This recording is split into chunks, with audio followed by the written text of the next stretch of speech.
नमस्कार दोस्तों, मैं हूं शशि। आप सुन रहे रेडियो उड़ान। मेरे शो में यानी बॉलीवुड कैप्सूल में आपका स्वागत है। आज हमारे बीच एक ऐसे शख्स मौजूद हैं जो एक्टर होने के साथ साथ राइटर भी हैं। वो असिस्टेंट डायरेक्टर भी रह चुके हैं, टीचर भी रह चुके हैं और एमएक्स प्लेयर पे कुछ टाइम पहले एक मूवी रिलीज हुई थी जिसका नाम था एक थी बेगम। उसमें इन्होंने लीड भी प्ले किया था। प्लीज वेलकम नजर खान। नजर भाई, आपका स्वागत है हमारे इस चैनल रेडियो उड़ान पे। मेरे शो में बॉलीवुड कैप्सूल में आपका स्वागत है। कैसे हैं आप? थैंक यू, बहुत बहुत शुक्रिया। आपने चुना मुझे। मैं बढ़िया हूँ। आप कैसे हैं? और मस्त मस्त मस्त बढ़िया। आपके तमाम व्यूवर्स को मेरी शुभकामनाएं हैं। कोइंसिडेंटली आज मेरा बर्थडे भी है। Okay, wishing you a very happy birthday from me and radio उड़ान टीम। ऊपर वाला करे थैंक आपका यू। आने वाला साल बहुत अच्छा जाए, बहुत सारे प्रोजेक्ट्स करें आप। गॉड तो ब्लेस यू। इंटरव्यू शुरू करते हैं सर। शुरुआत से शुरू करते हैं, कैसे आपको लगा कि एक्टर बनना है? एक्चुअली बात है, जब मैं 5 साल का था तो मैं 2 ढाई 3 साल का था, तब से ही बोलते थे दिखने में थोड़ा खूबसूरत लड़का था तो यह एक्टर बनेगा, एक्टर बनेगा। तो फर्स्ट स्टैंडर्ड में एक मुझे डॉक्टर का रोल दिए थे किसी ने। तो ओके। मेरे फादर ने, कोई हमारे एक डॉक्टर थे जो नसवार जैसा होता है ना, वो नाक में ऐसा लेते। तो वो हाँ डॉक्टर हाँ हाँ। हमारे थे, वो उनकी एक छोटी सी ये थी डिस्पेंसरी। तो हमेशा ऐसे ऐसे करके नसवार लेते थे। तो मुझे डॉक्टर का सीधा रोल देना था और एक छोटे गांव का वो डॉक्टर था। तो हमारे अब्बा ने बताया तो मैंने वैसा किया। तो मुझे बड़ा खुश हो गए, तालियां पड़ी, क्योंकि 10 गांव की वो सत्यनारायण की पूजा वगैरह होती है तभी फंक्शन होता है। लेकिन दूसरे दिन हाँ। टीचर ने बहुत पीटा और फिर मुझे बुखार आया था, डॉक्टर ने इतना लंबा इंजेक्शन दिया था। तो वो मेरे एज एन अच्छा एक्टर पहली शुरुआत हुई। अच्छा। Okay okay. और आपने सुभाष घई के साथ काम किया राम लखन मूवी में, और उसमें जैकी जी। दादा भी थे, अनिल कपूर साहब भी थे। इस मूवी से कैसे जुड़े हाँ और इसके बारे में कुछ बताइए। हाँ, तो ये इसकी शुरुआत है ना, मेरे इंटर कॉलेज ड्रामा कंपटीशन में। मैं बेस्ट एक्टर का कई इंटर कॉलेज ड्रामा कंपटीशन में मैंने एज एन एक्टर हिस्सा लिया था और बेस्ट एक्टर के अवार्ड जीता था। तो हमारे एक डायरेक्टर थे हम्म। शशि वाडिया। तो वो सुभाष घई के असिस्टेंट थे। तो ओके। वहाँ अनिल कपूर के 4 दोस्तों की रिक्वायरमेंट थी, तो उन्होंने मुझे वहाँ रिकमेंड किया, बोले ये डांस। तो रिक्वायरमेंट ये थी कि डांसर अच्छा चाहिए, ओके। स्टंट करने वाला चाहिए, एक्टर अच्छा चाहिए और दिखने में थोड़ा ठीक ठाक चाहिए। तो चारों ओके। क्राइटेरिया में मैं बैठा। लेकिन उसके पहले मैं बताता हूँ कि मैं एक्टर बनने के लिए क्या था। मैं पहले बेसिकली मैं एक स्कूल में टीचर था। ओके। तो जब 20 21 साल का था, 2 साल में टीचिंग किया, तो वहाँ अ, मैं नॉर्मली मराठी माहौल में, हिंदू माहौल में पला बड़ा बंदा हूँ। तो हाँ। राइट हुए थे हिंदू मुस्लिम। तो मुझे अगले साल मेरे, आज भी उन्हें 33 ईयर बाद मेरा सत्कार वगैरह किया कि आप जैसा टीचर हुआ नहीं, लेकिन मुझे निकाल दिया स्कूल से। और जैसे हाँ हाँ उन्होंने हाँ। मुझे तो उन्होंने मुझे बोला कि आप यहाँ आ जाओ। तो मैंने, नहीं भाई, मैं टीचर अच्छा हूँ, मैं बच्चों को ड्रामा वगैरह सिखाऊंगा। स्कूल से निकाल दिया। तो मैं गुस्से में ना Marathi theatre, professional theatre join के, जो सुधा करमरकर नाम की बहुत बड़ी दिग्गज लीजेंड है। तो मैं मराठी प्रोफेशनल थिएटर हम्म। से शुरुआत किया था। और वहाँ के दिग्गज प्रभाकर पणशीकर और उनका 23 साल से चलता हुआ एक प्ले था तुम ही नवेच, यानी वो मैं नहीं हूँ। तो उसके अंदर बड़ा एक अच्छा रोल किया। उसके मैंने 350 400 शो किए थे। फिर ओके। अशरुंची झाली बोले नाम का एक प्ले था, उसके तकरीबन मैंने 100 के आसपास शो किए। फिर एक सविता दामोदर परांजपे नाम का एक प्ले था, उसके 100 शो किए तकरीबन। चोर चोर साहिब चोर, ऐसे मिला के 600 700 शो मैंने मराठी प्रोफेशनल थिएटर की किए। और तभी उसके करते करते मुझे ये शशि वाडिया की तरफ से ये आया कि करेगा क्या फिल्म में। मैंने कहा, हाँ, करूंगा ना। तो राम लगन ऐसे मिली मुझे। ओके, बहुत अच्छी बात है। और अगर सौदागर मूवी की बात करें तो इससे आप कैसे जुड़े, इसके बारे में कुछ बताइए। नहीं, चूंकि शशि वाडिया उसमें सुभाष घई के चीफ असिस्टेंट थे।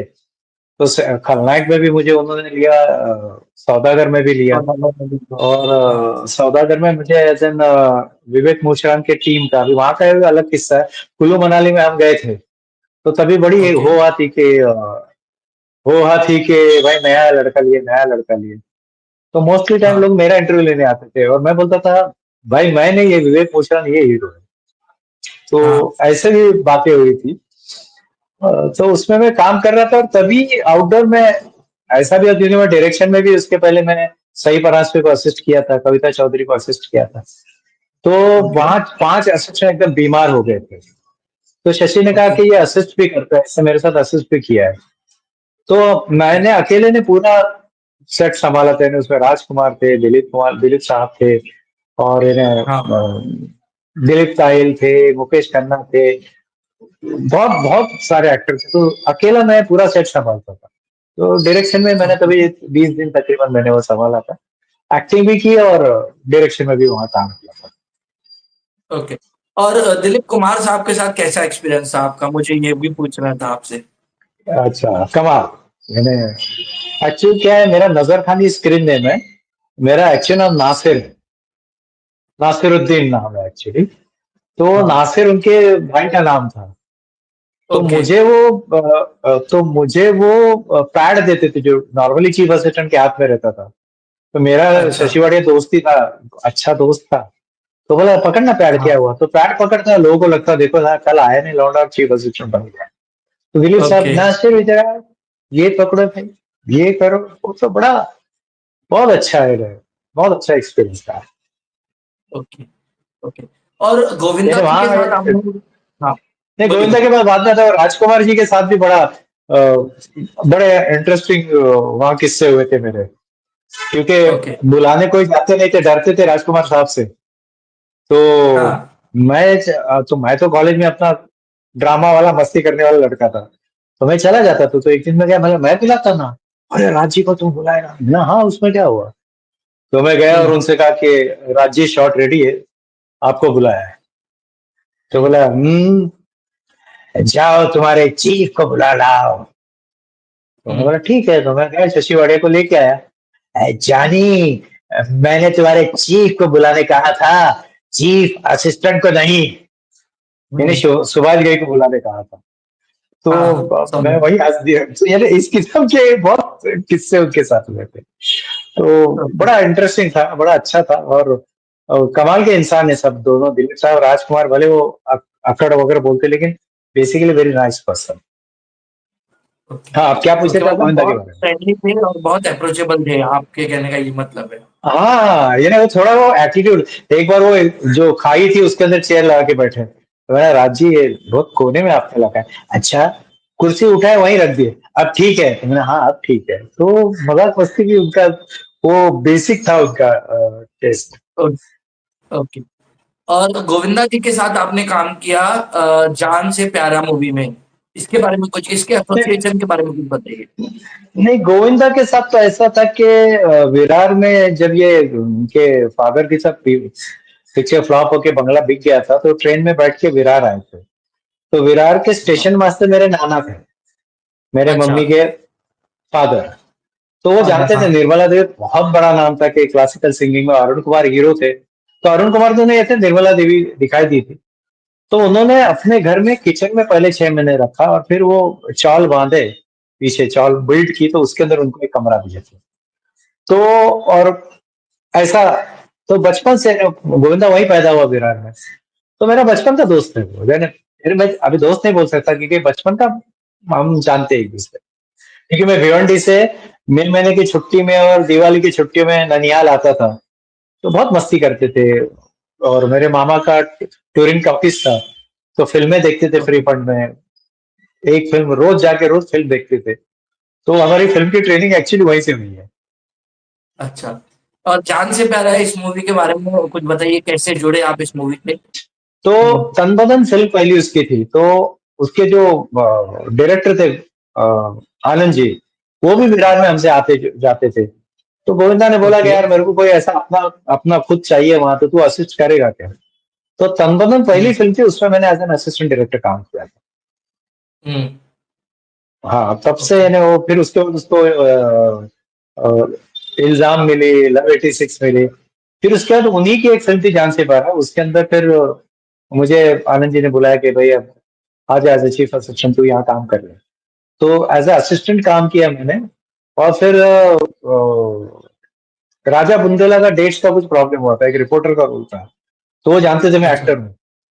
तो उन्होंने अच्छा। कहा कि अरे राजा बुंदेला आया नहीं, तू राजा बुंदेला का लुक लाइक थोड़ा सा लगता है, तू ये रोल कर ले। तो उसके अंदर प्रेस अच्छा। रिपोर्टर का रोल मैंने कर लिया था। जी। ओके। ओके। और आपने बॉलीवुड की तो बात करें तो आपने फिल्में की है कई सारी। हॉलीवुड में भी आपने काम किया है। हॉलीवुड के प्रोजेक्ट के बारे में कुछ डिटेल्स बताइए।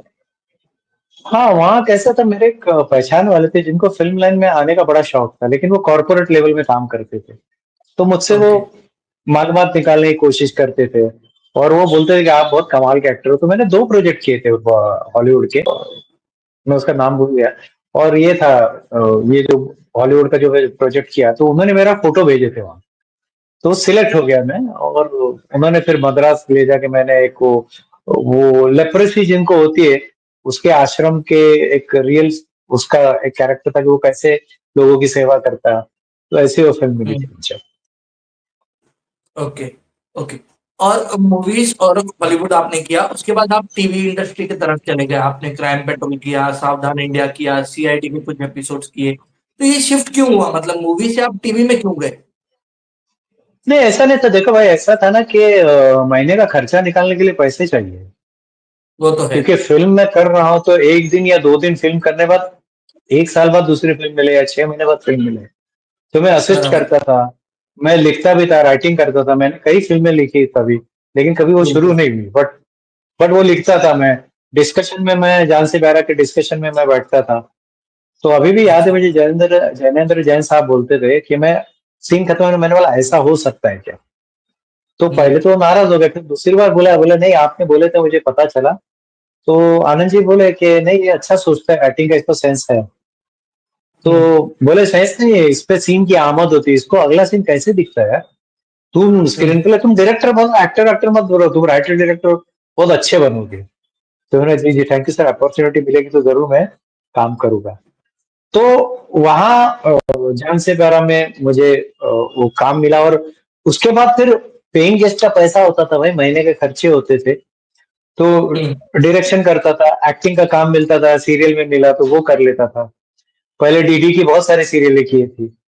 डी दूरदर्शन की सीरियल, फिर अधिकारी ब्रदर्स की बहुत सारी की है, जो ये ना जो क्राइम बेस होती थी उनकी। और बहुत काम हुँ। किया उसके अंदर। वो सीरियल किया, फिर जब ये सैटेलाइट चैनल आए तो फिर उसके काम धीरे-धीरे शुरू हुए।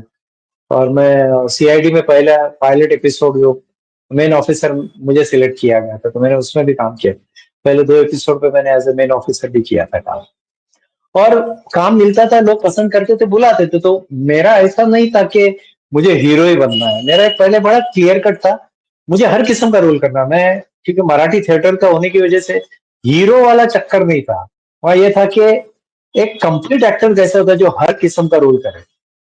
तो मैं हुँ। हर किस्म का रोल करता था। हालाँकि उससे नुकसान ये होता था कि मेरे दोस्त बताते थे कि भाई हम अगर विलन का रोल करने जाए तो विलन बहुत अच्छा करता है। मैंने विलन किया तो लोग डर जाते थे। ऐसा मैंने मराठी का हाँ। एक विलन किया था। तो बोलते विलन का किया तो उस ज़माने शिवा होता था, तो शिवा याद आता। कॉमेडी का करो तो जॉनी लीवर याद आता है, उस किस्म का याद आता। इमोशनल किए तो और कोई याद आता। बोले तू कोई इमेज फिक्स नहीं किया ना, इसलिए तू याद नहीं आता। तो हुँ। ये नुकसान हुआ कि तू हर किस्म का रोल करता ना, इसलिए कन्फ्यूजन है कि एक्चुअल तेरे को क्या देना, हालाँकि तू सब में बेस्ट है।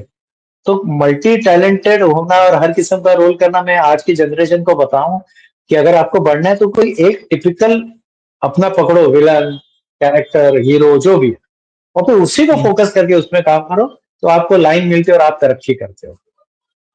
ओके। तो कहीं न कहीं जैसे आप कह रहे हैं कि आपने हर तरह का रोल किया, तो क्या आपको लगता है हीरो में और एक्टर में डिफरेंस है? मतलब एक हीरो की इमेज अलग है, एक सपोर्टिंग एक्टर की इमेज अलग है। बिल्कुल, देखिए अगर अमित जी का देखो, उन्होंने जो अ, खुदा खुदा गवाह नहीं, कौन सा वो फिल्म जिसके अंदर विलन का आवाज उन्होंने चेंज की थी, मैं हाँ। पिक्चर का नाम भूल गया। वो पिक्चर नहीं, फ्लॉप हो गई, फिर उन्होंने खुद की आवाज में जब डब किए तो फिल्म चली। तो हीरो अपने बॉलीवुड में इमेज पे चलता है, उसकी एक इमेज बन जाती है। आमिर खान कितना भी अलग अलग, वो अपने लिमिटेड इमेज के बीच में ही प्ले करता है, वो एकदम ही अजीब सही। नहीं, अलग करता है। जैसे अभी आजकल के दौर में जैसे नवाजुद्दीन है, वो अलग करता हुँ। है ना? या त्रिपाठी, पंकज बिल्कुल। त्रिपाठी, वैसे भाई हम कह पंकज रहे थे त्रिपाठी। वही चल रहा है ना। क्योंकि वो इमेज अगर आपने चेंज किया ना, तो लोगों को जो पसंद वो नहीं आता, नहीं देखते वो। तो बिल्कुल। इसलिए एक्टर क्या रहता है कि आप परेश रावल देखिए, ओम पुरी लिया, नसीरुद्दीन शाह देखिए, ये लोग कैरेक्टर वो अलग अलग रोल करते हैं, वो हीरो भी करते तो अलग करते, इसलिए वो एज ए हीरो उनका इमेज नहीं बन पाया। तो कैरेक्टर का जो जो उसका वास्ट है, उसका स्पेक्ट्रम, और हीरो का स्पेशली बॉलीवुड में लिमिटेड स्पेक्ट्रम है, उनको हिल नहीं सकते हो। शाहरुख खान वही करना पड़ा है, सलमान को तो हम क्या करें, वही करना पड़ा। अजय देवगन को मैं ये बोल रहा था, वो सब उसको उसके अलावा करेगा गया काम से, ओके। ये फर्क ओके। है। बट कहीं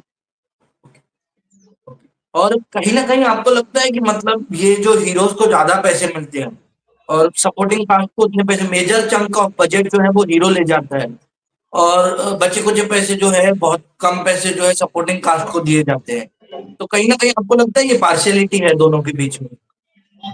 बिल्कुल नहीं, क्योंकि पिक्चर बिकती है हीरो के नाम से। हीरो के नाम से। अगर मुझे हीरो लेगा तो कौन खरीदेगा? बिल्कुल। मुझे कोई जानता नहीं भाई, मैं अच्छा एक्टर हूँ ठीक है, पर मुझे कौन जानता है? तो अगर सलमान खान को अगर ले रहे, या किसी शाहरुख खान को, या अमिताभ, जो भी बड़े बड़े एक्टर इनको ले रहे, अगर उनको 50, 100, 150, अक्षय कुमार है उनको 50, 100, 150 करोड़ रुपए अगर आप दे रहे हो, तो वो 1000 करोड़ का धंधा ला रहे हैं। लोग पहली बार देखने आते हैं, अरे अक्षय की फिल्म है, सलमान की हाँ। फिल्म है, शाहरुख की फिल्म है, हाँ। आमिर की फिल्म है, चलो देखने जाते हैं। हाँ। उसमें भी कभी कभी वो ठीक नहीं रहा तो फ्लॉप हो जाती है, लेकिन एटलीस्ट प्रोड्यूसर का, फाइनेंसर का, एग्जीबिटर का पैसा तो रिकवर हो जाता है। बिल्कुल। इसलिए वो सही है। कैरेक्टर अपने हिसाब से उनको अच्छा, अगर बिग बजट रहे तो थोड़ा ठीक ठाक, लेकिन हीरो के बराबर नहीं हो सकता, क्योंकि आप फिल्म नहीं बेच रहे हो। इसीलिए मराठी फिल्मों में अगर कोई एक्टर अभी 60 लाख 70 लाख मांगने लगा, बजट ही 1 करोड़ 1.5 करोड़ का रहता, तो हाँ। 60 लाख आप ला सकते हो क्या? तो नहीं ला नहीं। सकते। मराठी के कोई एक्टर ऐसा नहीं है कि जो अपने बलबूते पे 1.5 करोड़ 2 करोड़ की रिकवरी कर सके, क्योंकि वहां कैरेक्टर बेस ट्रेडिशन है। वहां शक्ल नहीं देखते, अच्छा एक्टर रहा, कमाल की स्टोरी रहे, चल जाती है, उनमें हीरो नहीं देखते। ये फर्क है। और अगर 2019 की बात करें तो हमने एक मूवी की थी राकोश, उसके बारे में कुछ बताइए। नहीं, वो मैं एक्चुअली, वो शायद उन्होंने गलत उसमें किया, मैंने नहीं की थी वो फिल्म। उन्होंने अच्छा। डाला है या किया होगा तो एक आध सीन किया होगा, मुझे अभी याद भी नहीं हो। चलो। ओके। ओके। तो हम्म। आपको लगता है कहीं ना कहीं कि बॉलीवुड में फिल्म इंडस्ट्री ने आपको आपका ड्यू दिया है, जितना आप डिजर्व करते थे उतना या उससे ज्यादा दिया है? आपको लगता है ये बॉलीवुड ने आपको दिया है?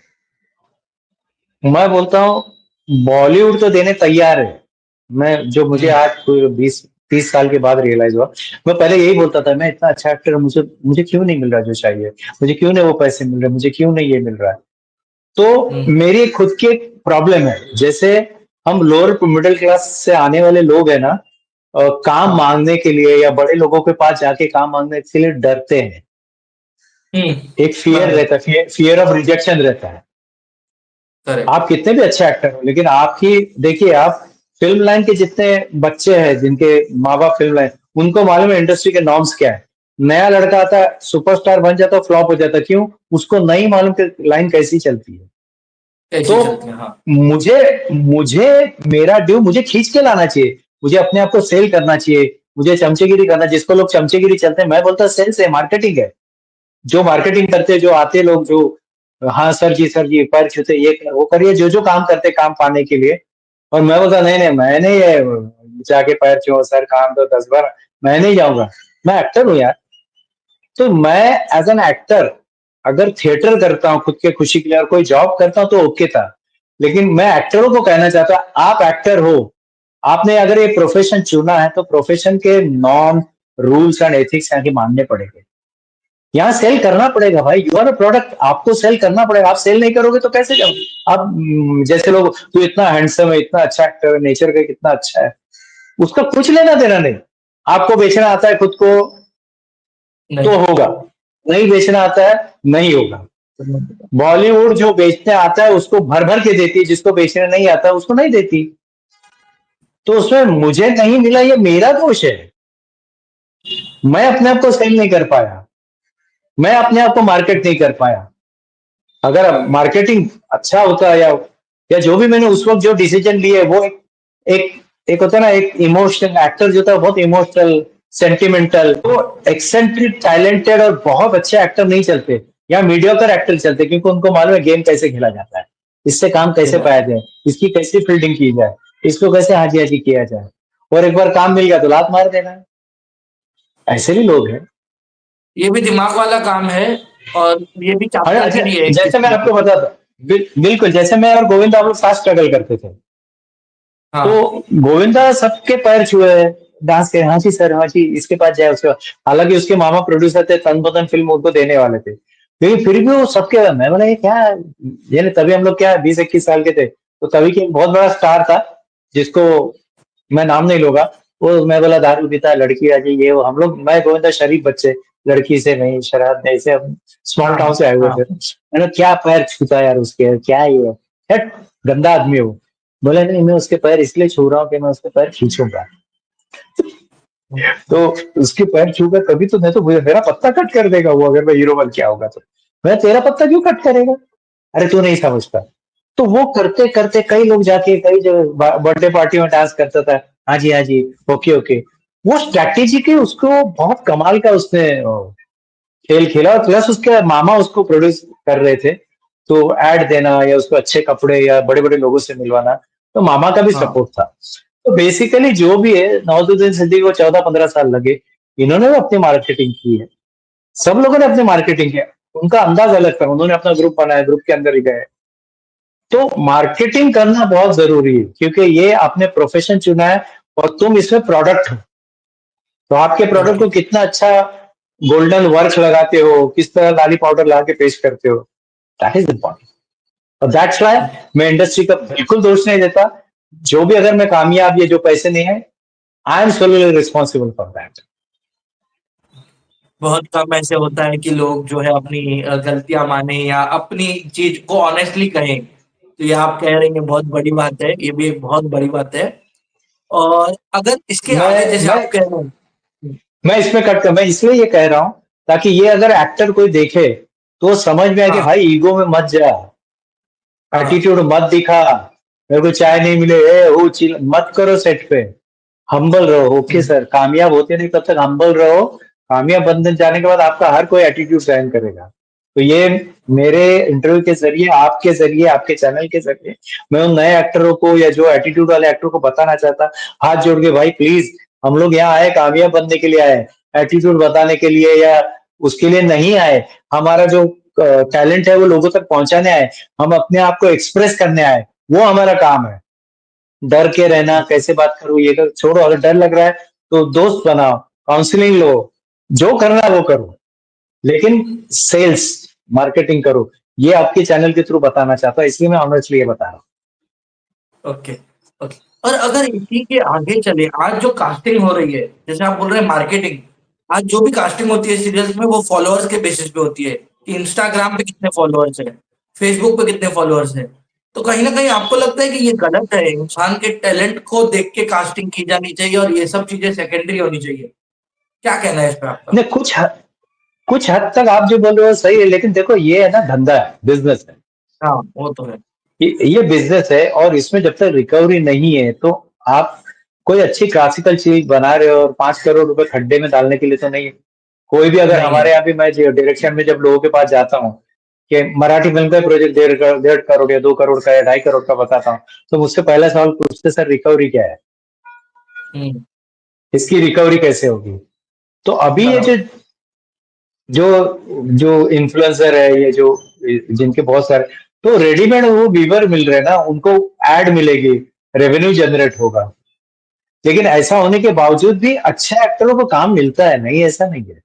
जैसे मैं भले सेल्स नहीं किया या मार्केटिंग नहीं, लेकिन जब भी कोई अच्छा किरदार आता, कोई नहीं मिलता, सब लोग नहीं है, तो किसको बुला, तो भाई नजर को बुलाओ यार, वो कमाल का है, तो बुलाते हैं हमको, ऐसा नहीं है कि नहीं बुलाते, नहीं तो मैं इतने आज 35-40 साल में सर्वाइव किया ही नहीं होता ना। Correct correct. और आज मूवीज ओटीटी एप्लीकेशन पे चल रही है, ओटीटी पे बहुत सारे व्यूअरशिप उसको मिल रहा है, और थिएटर में वही मूवीज फ्लॉप होती है, लोग देखने नहीं जाते हैं। इसके पीछे क्या वजह है आपके हिसाब से? देखो इसमें 2-3 चीज़ें, पहली बात ऐसा है कि अमीर से अमीर भी आदमी बोलता है यार घर से निकलो, टैक्सी करो, गाड़ी करो, रिक्शा करो, जाओ, फिर 500, 700, 1000, अभी तो 3-3 हजार के भी टिकट आते हैं, 500, 700 का टिकट खरीदो, 2-2,500 लगाओ, फिर पॉपकॉर्न वो खाओ, समोसे खाओ, वो समझो 700-800 गए। तो 2-3 हजार खर्च करके जाए और पिक्चर ठीक रही नहीं रही तो उससे अच्छा रुको यार, ओटीटी पे है ना, फ्री फंड में देख ले, क्या है वो, 149 पड़े रुपये पर मंथ भरो, तो कितनी सारी फिल्में आपको अलग अलग ओटीटी प्लेटफॉर्म पे दिखने मिलती है।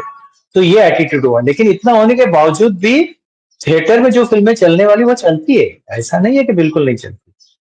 आप देखो, और रेशो वही हम बोलते हैं ओटीटी ऐसे नहीं, जो थिएटर में जिनको वो मजा आता है लार्जर देन लाइफ हाँ। देखने का, वो जाते हैं ना, वो रुकते नहीं। लेकिन और पिक्चर फ्लॉप रही तो नहीं, वो बोले अरे छोड़ना कौन जाएगा, स्पेशली स्टार लोगों की फिल्में देखने के लिए वो जाते हैं। और कभी देखा अरे नहीं बकवास है मत जाओ, तो नहीं जाते। आज देखो कितनी बड़ी डेयरिंग की आमिर खान ने अपना सितारे जमीन पे जो भी है सितारे नहीं ओटीटी जमीन पर, हाँ। प्लेटफॉर्म में दिया है। तारे जमीन पे जा रहे हैं लोग, देख रहे हैं, रिकवरी होने बाद में हो तो 100-200 करोड़ में तो बेच ही देगा। लेकिन उसने एक नया स्टेप उठाया कि नहीं भाई मैं थिएटर को जिंदा रखना चाहता हूँ। तो बिल्कुल। ऐसा नहीं किसी से किसी को ये नहीं है, लोग इतने बढ़ रहे हैं, सॉफ्टवेयर चाहिए, एंटरटेनमेंट का जरिया चाहिए, अब आईपीएल है, ये 50 लोगों को एंटरटेनमेंट चाहिए, मोबाइल पे बैठे हुए ट्रेन में फिल्म देख रहे हैं, दुनिया भर की फिल्में देख रहे हैं, थिएटर में भी जाके देख रहे हैं। हम्म। तो बिजनेस ओटीटी का भी अच्छा हो रहा है, वो भी करोड़ों, लाखों करोड़ों, लाखों करोड़ों में कमा रहे हैं। तो वो तो है। बिल्कुल। तो मुझे नहीं लगता है एक दूसरे से कोई कंपटीशन, अच्छी फिल्म रही थिएटर पे लोग आते हैं देखते हैं। ओके। लेकिन रेशो बहुत कम है वैसा कि नहीं चलती नॉर्मली, अभी भी नहीं चलती और पहले भी नहीं चलती। हाँ वो जमाना जब था जब ओटीटी प्लेटफॉर्म नहीं था, तभी भी जो राजेश खन्ना की पिक्चर वही चलती, बाकी कुछ कुछ फिल्में नहीं देखते थे लोग। लेकिन फिर थोड़ा बहुत था, लेकिन अभी डीडी आया बाद थोड़ा कम हुआ, दूरदर्शन आने के बाद। ओटीटी इतने प्लेटफॉर्म है और इतने कमाल की फिल्में, डिजिटल फिल्में दे रहे हैं और इतना खर्चा करके दे रहे हैं। मैंने सुना वो नवाजुद्दीन सिद्दीकी की पहली ओटीटी की सीरियल थी, क्या वो नेटफ्लिक्स पे आती थी, उसमें पहले मैंने सुना एक एपिसोड का 24 करोड़ का बजट था। चौबीस 24 करोड़ करोड़ रुपए यार, ऐसा हम्म। सुनने में आया था, और कितना सच कितना झूठ पता नहीं। तो लार्जर देन लाइफ को शूट कर रहे और लोगों को दिखा रहे, तो लोगों को जो चाहिए वो समझते और देते हैं वो लोग। ओके। बट कहीं ना कहीं पहले टीवी भी तो था, तो अब ओटीटी के आने से इतना लोगों को व्यूअरशिप ओटीटी पे मिल रहा है, तो टीवी भी तो था, टीवी पे, टीवी से आने पे तो इतना इफेक्ट नहीं हुआ थिएटर्स को, अब ये ओटीटी की बात क्यों की जा रही है? नहीं, मुझे याद है जब टीवी आया था ना, तब भी लोग यही बोल रहे थे कि टीवी में फिल्में लगती है क्योंकि संडे को फिल्म दिखाते थे, या जैसे आपका ये सैटेलाइट चैनल है, फिल्मों के चैनल आ गए, तब भी बोलते थे यार चैनल आ गए यार, अभी हमारा धंधा जा रहा है। वो फिल्म लाइन का धंधा शुरू से ऐसा है, जो अच्छी फिल्में है, अच्छी मतलब जो लोगों को अच्छी लगी वो चलती हाँ। ही चलती है, ओके। और जो अच्छी नहीं है वो नहीं चलती। अच्छा उनको ये है कि थिएटर में रिलीज हो जाने के बाद उनको ओटीटी पे तो अच्छा पैसा मिलता है। देखो उल्टा ओटीटी के बाद फिल्म लाइन प्रोड्यूसरों को कितना बड़ा सहारा मिल गया है। वो तो है, बिल्कुल। बिल्कुल। हाँ फिर इसलिए यही तो पिक्चर पहले लो बजट बनती थी, थिएटर में रिलीज होती थी, फ्लॉप होती थी, अब यही पिक्चर ओटीटी पे हाँ जा रही है। हाँ। हाँ बिल्कुल बिल्कुल। आज छोटे छोटे और कैरेक्टर एक्टर, अच्छे एक्टर जो है, उनको भी ओटीटी प्लेटफॉर्म की वजह से डिजिटल फिल्म में वो काम कर रहे हैं, और काम कर बहुत रहे हैं। अच्छा उनको रिस्पांस मिल रहा है, वो बहुत अच्छे पैसे मिल रहे हैं उनको। ये नहीं जो 10,000 रुपए पर डे जिनको मिलता था, आज वो 2.5 लाख, 3 लाख, 5 लाख रुपए पर डे मांग रहे हैं ओटीटी प्लेटफॉर्म पे। फायदे मांग रहे हैं। ओके। हाँ और अगर बड़े दिग्गज डायरेक्टर्स की बात करें तो सुभाष घाई साहब, प्रकाश झा साहब, केसी बोखड़िया साहब, ये लोग आज बड़े स्टार के साथ फिल्में नहीं बना रहे। कोई कटरीना, करीना, ये लोग के साथ ये लोग फिल्में नहीं बना रहे हैं। ऋतिक रोशन साहब हो गए, अजय देवगन साहब हो गए, ये लोग ने पहले इन लोगों के साथ काम किया, बट अब ये लोग फिल्में नहीं बना रहे उनके साथ। तो क्या वजह है इतने बड़े बड़े डायरेक्टर्स जो हैं एक्टरों के साथ काम नहीं कर रहे हैं, बड़े एक्टरों के साथ? देखो इसमें ना वो काम नहीं करते ये नहीं है, एक्चुअली उनको फिल्में मिली, जैसे राजकुमार सलमान खान के साथ बनाई थी, या किसी बुकड़े की लास्ट फिल्म आई थी। क्या होता ना कि हर इंसान की ना एक दिमाग में, कल्चर में, पर्सनालिटी में एक है ना हम्म। क्वालिटी होती है जिसमें वो कमाल की 3-4 फिल्में बना सकता है। हम्म। जैसे नया ज़माना आता है, वो जब तक आप नए ज़माने का फिलॉसफी, नए ज़माने की साइकोलॉजी, नए ज़माने का एटीट्यूड, उनकी लैंग्वेज, वो अगर आप एडॉप्ट नहीं करोगे तो लोग नहीं देखेंगे। आप वही अगर 1970s में या 80s में जो फ़िल्में आप बनाते थे, वहाँ का जो जनरेशन हम्म। है, वो अभी 50 साल की हो गई है। लेकिन आपका यूथ बराबर। जो है 15 से 25 साल वाला, उसके लायक फ़िल्म बनाना ज़रूरी है। तो कहीं न कहीं वो नहीं बना पाए। कोई राजकुमार हिरानी देखो बना रहे ना, बिल्कुल। आज वो भी बना रहे हैं, हालांकि अच्छी फिल्में बनाते, लेकिन कई यूथ को ध्यान में रखते हुए कर रहे हो, वो जो है, कर रहे हैं। बिल्कुल। विनोद चोपड़ा देखिए। बहुत बढ़िया काम कर रहे हैं, है- हाँ। हाँ, तो हाँ। ऐसा नहीं है, जो अपने आप को एडॉप्ट कर लिया नए सिचुएशन के हिसाब से, वो अच्छा काम करता है। और उनकी फिल्में चलती है, नहीं चले तो भी वो काम मिल रहा है, बड़े एक्टर उनके साथ काम कर रहे हैं। और पहले अगर थिएटर्स की बात करें तो 50 और 60 रुपए टिकट होती थी, 70 रुपए। आज की अगर बात करें तो 200 रुपए से टिकट स्टार्ट होने लगी है। 200, 250, 500, 700। तो क्या ये एक वजह है कि लोग सिनेमा घरों से दूर हैं? मुझे बताइए, ये जब 50-60 रुपए टिकट था, कितने साल पहले की बात है, अंदाजा? आई थिंक जब मैं 10 साल का था, आई थिंक 2001, 2002। बराबर। तभी आपके फादर को पेमेंट कितना था, सोच के बताइए। और अभी अगर याद वही है मुझे। पेमेंट में काम करते तो पेमेंट कितना होगा बताइए। बिल्कुल, बिल्कुल। तो क्या हाँ, है, तभी तभी चीजें लोग अगर, समझते थे। और आज वही जाओ तो कम से कम 1.5 लाख, 1.25 लाख, या 80-90 हजार के ऊपर, 70-80 हजार के ऊपर पेमेंट जाएगी। तो 10 गुना अगर आपको पेमेंट बढ़ता है, तो 70 का 700 रुपए हुआ तो कुछ भी, सेम इक्वेशन सेम चल रहा है। हम हम्म। बोले भाव बढ़ा है, भाव कुछ नहीं बढ़ा है। इन्फ्लेमेशन जैसे आपका रेट बढ़ रहा है। आज पहले हम्म। जूनियर आर्टिस्ट 30 रुपए, 35 रुपए में आते थे। आज जूनियर आर्टिस्ट 1000-1200 रुपए आ रहे हैं। 1000-1200 रुपए उनको देना पड़ता है, 1500 रुपए देना पड़ता है, जो पहले हम्म। 200-250 रुपए में आते थे। तो सबके रेट बिल्कुल। बढ़ गए। तो और आपका इनकम के भी सोर्सेस है वो बढ़ गए। पहले एक्टर हम लोग काम करते थे, तो हमको 200 रुपए, 250 रुपए पर डे मिलता था। आज हम 10 हजार से लेके आगे 50-60 जो भी ऐड बढ़, तो बढ़ गया ना सब। तो हमको भी पगार बढ़ा, तो पेमेंट बढ़ रहा है, पर डे बढ़ रहा है। तो ऐसा नहीं है कि अभी टिकटें का रेट बढ़ गया, नहीं। फिल्में ठीक बनेगी तो फिल्में चलेगी। ओके। ओके। और और लोगों का ध्यान आपके रखे, नए सब्जेक्ट लेके। ओके। ओके। और आपकी एक फिल्म आई थी, एक एक थी बेगम, जो एमएक्स प्लेयर पे रिलीज हुई थी, उसके बारे में कुछ बताइए। जी। हाँ, तो उसके अंदर ऐसा था कि मेरे दोस्त है राजेंद्र शिसोदकर, वो उसमें काम कर रहे थे, जो क्राइम पेट्रोल में पुलिस ऑफिसर का रोल करते। तो मैंने क्राइम पेट्रोल के बहुत सारे एपिसोड किए, तो दोस्ती हो गई। उन्होंने बोला मुझे एक सीन के रोल के लिए लेके गए थे।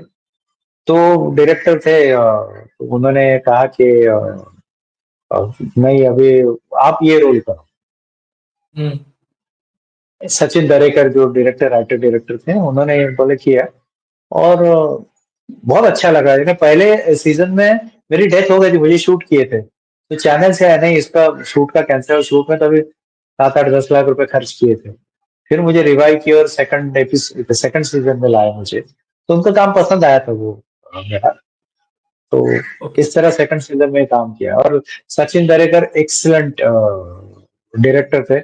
जैसे मैंने कुछ कम डायरेक्टरों के साथ किया काम एज एक्टर किए ने, लेक टंडन सर थे। लेक टंडन है, जैसे मैंने रंग दे बसंती किया था, राकेश ओम प्रकाश मेरा, ये फ्रीडम देते हाँ। थे। मैंने बोला सर मैं हाँ। कैसा करूं, नहीं आपको नहीं, आप देखो, मैंने यहाँ से चल के आओ, यहाँ नहीं नहीं, तुमको कैसा कंफर्टेबल होता है चल के बताओ।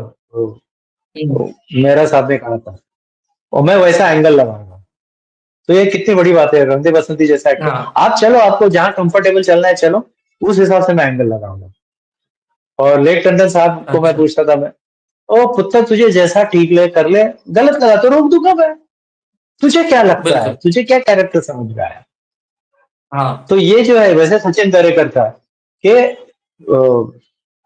जैसा आपको ठीक लगे।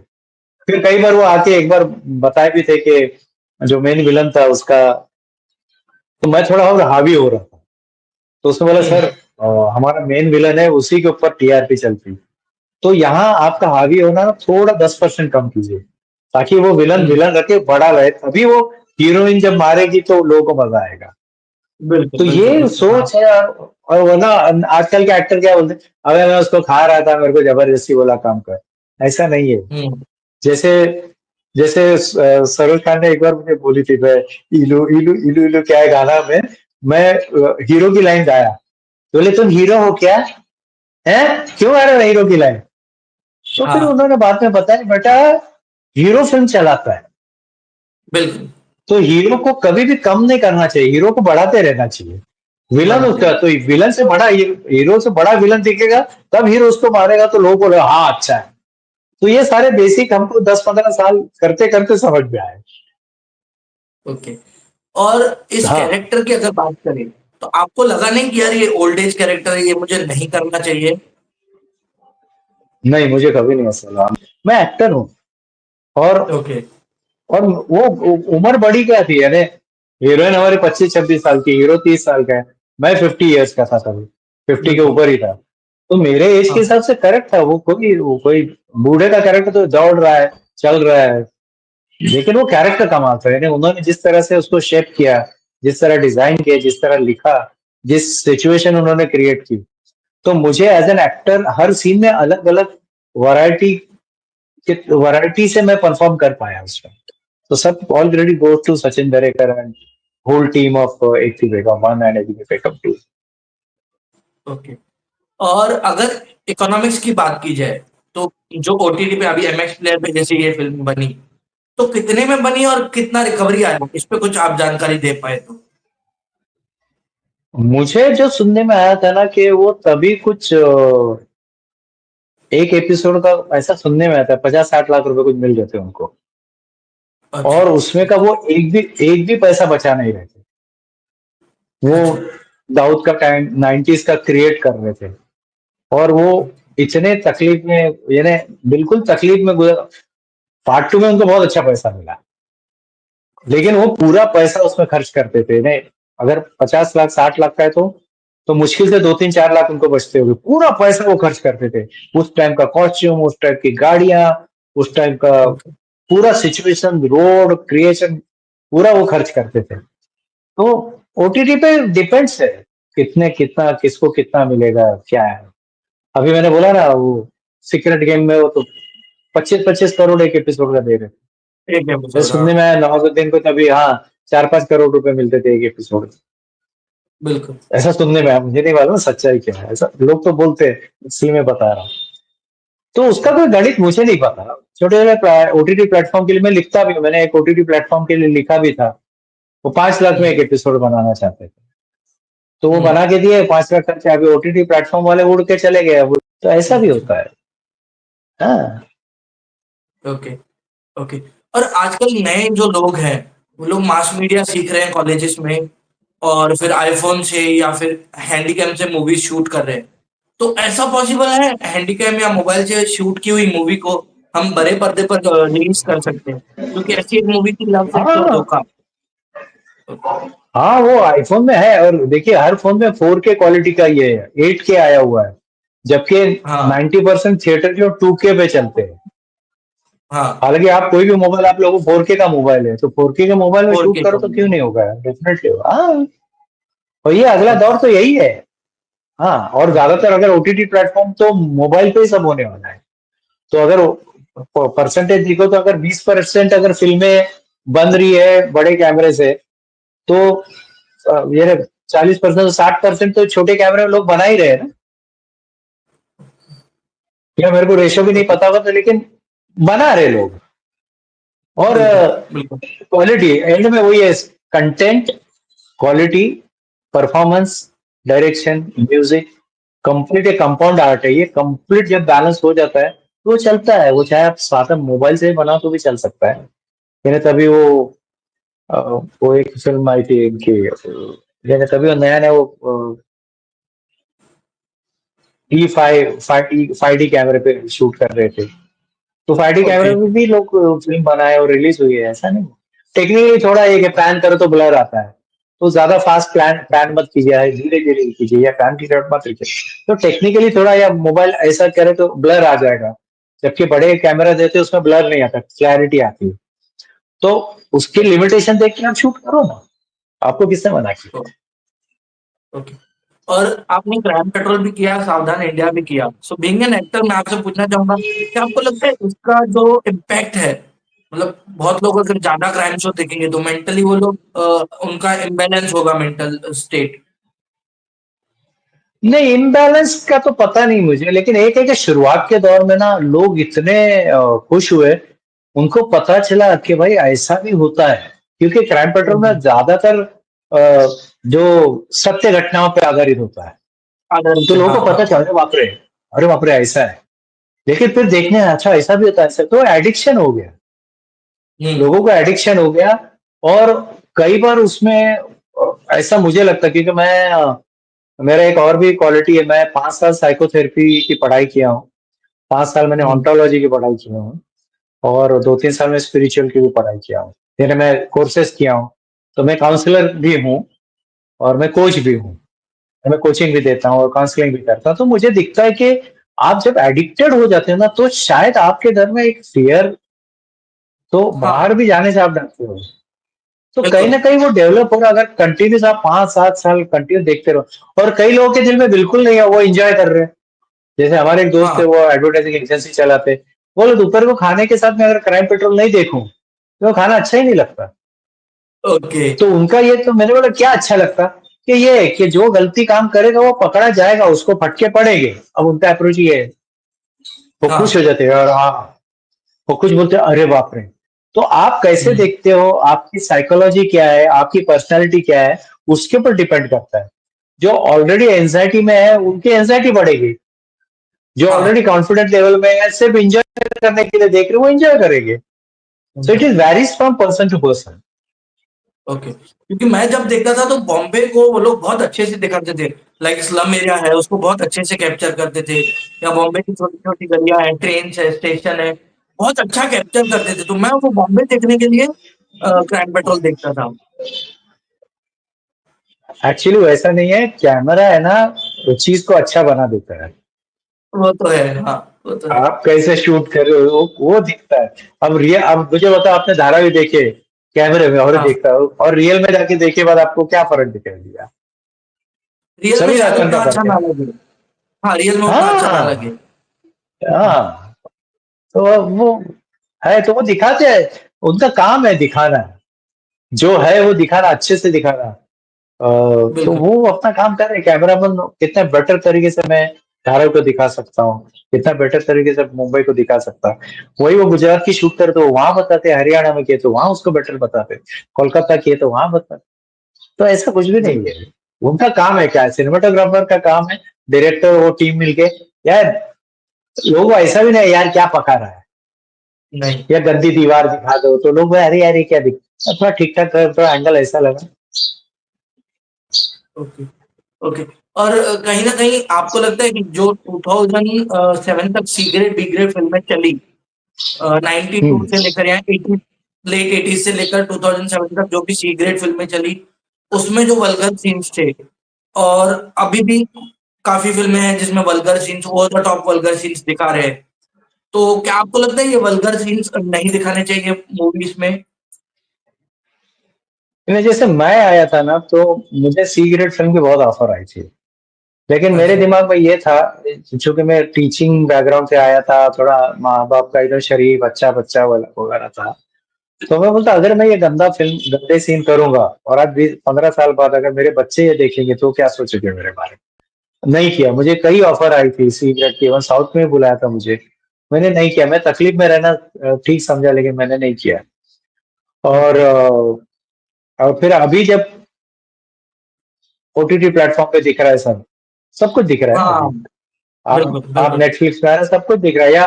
या अगर वो कुछ इंग्लिश फिल्में इसलिए देखने जाते थे, यार वहाँ किसिंग सीन दिखाते हैं, इंडिया में अलाउड नहीं था तभी लिप टू लिप, सेंसर नहीं हम्म। अलाउड करती थी। लेकिन वो जो भी करते थे वो बोलते उसको क्या उसको बोलते थे, अच्छा एक नाम था उसको, क्लिप, थोड़ा सा ग्लैमर, वो क्लिप डाल देते थे, सेंसर बिट करने के बिट बाद थिएटर में जाते उसको वो बिट क्लिप बोलते थे। बिट, हाँ बिट, हाँ बिट, बिट, तो बिट घुसेड़ देते थे जो कि हाँ हाँ सेंसर में कट किया हुआ है। तो क्यों? ताकि लोग देखें, क्योंकि फिल्म या मीडिया में ऐसा है कि जो सेक्स है एक ऐसा टॉपिक है जो लोगों को लुभाता है, जो लोगों को खींचता है अपने पास। तो हाँ। इसलिए वो बॉलीवुड की फिल्में देखो, वो तो वो साइकोलॉजी है आदमी की, वो बायोलॉजिकल एक अट्रैक्शन है, वो ओके करते। लेकिन ओके। मैं उसमें कंफर्टेबल नहीं हूँ, मेरी पर्सनली बात करता हूँ, मैं नहीं कंफर्टेबल हूँ। हालांकि मुझे डबल मीनिंग का कुछ लिखने, मैं लिखता भी हूँ ना, तो डबल मीनिंग के कुछ लिखने के लिए आया तो मैंने मना कर दिया कि नहीं। तो मेरी बेटी मुझे बता रही है कि अब्बा दैट इज योर प्रोफेशन। हम्म। मैंने कहा you don't feel that I am, why should I right, ये क्यों लिखो गंदा गंदा, दैट इज योर प्रोफेशन। तो हम्म। आज के मॉडर्न जनरेशन, मेरा बेटा मुझे बोले तो मैं बोला अरे, तो बोला नहीं, बोले नथिंग रॉन्ग इन इट, आप नहीं लिखोगे, कोई ना कोई लिखेगा, तो कोई और आएगा, बोलेगा। वो दिख रहा है, that hmm your job is to write. Hmm. और अगर जो भी ज्यादा है तो सेंसर बैठे हैं, सब लोग बैठे, दे विल लुक आफ्टर ना, you are not solely responsible to create morality of the society. तो ये भी है, ये बिल्कुल ऑनेस्टली बता रहा हूँ मैं। बिल्कुल बिल्कुल। और हाँ, एक भाई सुलेमान साहब के ऑफिस में हम लोग मिले थे, तो वो प्रोजेक्ट के बारे में भी बताइए, और आखिरी क्वेश्चन ये है कि अपने फ्यूचर प्रोजेक्ट्स के बारे में भी कुछ बताइए। अच्छा तो वो मैं मराठी थिएटर से हूँ प्रोफेशनली, और मैंने कुछ मराठी फिल्में भी लिखा है, जो एक हिंदी फिल्म भी लिखा था लेकिन कुछ शुरू नहीं हुआ। तो अभी एक मराठी फिल्म लिखा हूँ जो एक क्रिकेट के ऊपर है, कि ओके। उसके ऊपर के एक पुराने वर्ल्ड कप का एक प्लेयर है, उसकी एक कहानी लेके हमने बनाई हुई है। ट्वेल्थ मैन, तो शायद ट्वेल्थ मैन के ऊपर ये फिल्म है। हाँ, तो यानी वो फिल्म है कि ट्वेल्थ मैन तो सबको पता है, लेकिन कई ऐसे ट्वेल्थ मैन है कि जो टैलेंटेड होते हैं भी उनको अपॉर्चुनिटी नहीं मिली। तो जब नहीं। अपॉर्चुनिटी नहीं मिलती तो एक काल्पनिक हमने कथा बनाई, तो उसकी जिंदगी कैसे हो सकती है, ओके। वो कैसे जिंदगी जिएगा यार, ये उसको जो फ्रस्ट्रेशन है, उसकी तकलीफ है कि पूरा अच्छा 12 प्लेयर में अगर नेशनल टीम में आ रहा है तो डेफिनेटली वो पूरा स्टेट से सिलेक्ट होते अच्छा प्लेयर इसलिए आया ना। तो ऐसे कई प्लेयर है, तो बिल्कुल। उसके ऊपर वो कहानी लिखी है। अभी मैं एक गुजराती फिल्म भी लिख रहा हूँ, जिसका ओके। डायलॉग, गुजराती डायलॉग रटले है, स्टोरी स्क्रीन पर मैं लिख रहा हूँ। और बस यही है। और एक मराठी फिल्म का भी सोच रहा हूँ एज ए राइटर डायरेक्टर, एक हिंदी फिल्म का भी है, चल रहा है कि एक छोटे बजट की फिल्म मैं एज ए राइटर डायरेक्टर करूँ। और चूंकि बीच में क्या हुआ था, मेरे वाइफ का एक्सीडेंट हो गया था, तो ब्रेन की हाँ इंजरी बिल्कुल, हुई आपने थी, तो मैं उनके बताया। हाँ। साथ, हाँ, तो मैं 2 ढाई साल वहीं था। तो अभी ओके। ऐसा देख रहा हूँ कि थोड़ा टाइम मुझे मिले तो मैं उनका ध्यान रखूं। अभी वो ठीक है, अभी उन्हें काफी अच्छी है। तो अभी मेरा फोकस में, चूंकि मैं डायरेक्शन में शुरुआत की थी, तो लोग बोलते थे इन्हें, आनंद जी खुद बोलते थे, अरे तू सुभाष भाई ये क्या एक्टर में जा रहा है, तो इतना अच्छा डायरेक्शन का तेरे को, सही परास पे बोलते तू इतना अच्छा डायरेक्टर बन सकता है। तो डायरेक्शन हम्म के भी कुछ ऐसे 3 अपॉर्चुनिटी आई थी, लेकिन ऐसी कुछ बातें हुई, दिव्या भारती के साथ हम्म एक प्रोजेक्ट था वो नहीं हो पाया। फिर एक प्रोजेक्ट हम्म। और आदित्य पंचोली जानी अध्यापक के साथ था, वो नहीं हो पाया। फिर एक और छोटा, वो नहीं, कुछ कुछ ऐसी बातें हुई कि वो as a writer director 90s to 95 के बीच में मिले थे, नहीं हो पाया, तो फिर मेरा दिल टूट गया। तो लेकिन अभी फिर से मैं एज ए राइटर डायरेक्टर मैं आ रहा हूँ, मैं एफर्ट लगा रहा हूँ। Let's hope for the best. Okay okay. Thank you very much नजर जी, आपने हमारे इस चैनल के लिए टाइम निकाला। Wishing your wife speedy recovery. हम प्रे करेंगे जल्दी से जल्दी वो ठीक हो जाए एकदम परफेक्ट। एंड फिर मुलाकात होगी जब भी आपकी कोई पिक्चर आएगी सर। जरूर, थैंक यू वेरी मच, आपने भी मुझे अपॉर्चुनिटी दी आपके चैनल पे लोगों तक पहुंचाने की, मेरे ख्यालात उन तक पहुंचाने की। इसका लिए मैं आपका तहे दिल से शुक्रगुजार हूँ। और ये आप बहुत अच्छा काम कर रहे हो, जो आपने सवाल तैयार किए वो भी एक रिसर्च बेस्ड सवाल किए, क्योंकि नॉर्मली बिल्कुल। मैंने कई जगह देखा कि वो ऐसे ही कुछ सवाल पूछते, तो आप जो सवाल पूछे जिससे लोगों को इंफॉर्मेशन, नई इंफॉर्मेशन मिले और लोगों मिले, में हाँ। कुछ अवेयरनेस आए, तो ये जो आपका जो एक उद्देश्य है, जो कमिटमेंट है आपकी, उसको मैं सलाम करता हूँ। थैंक यू वेरी मच, और सारे ऑडियंस को love you, bye, God bless you.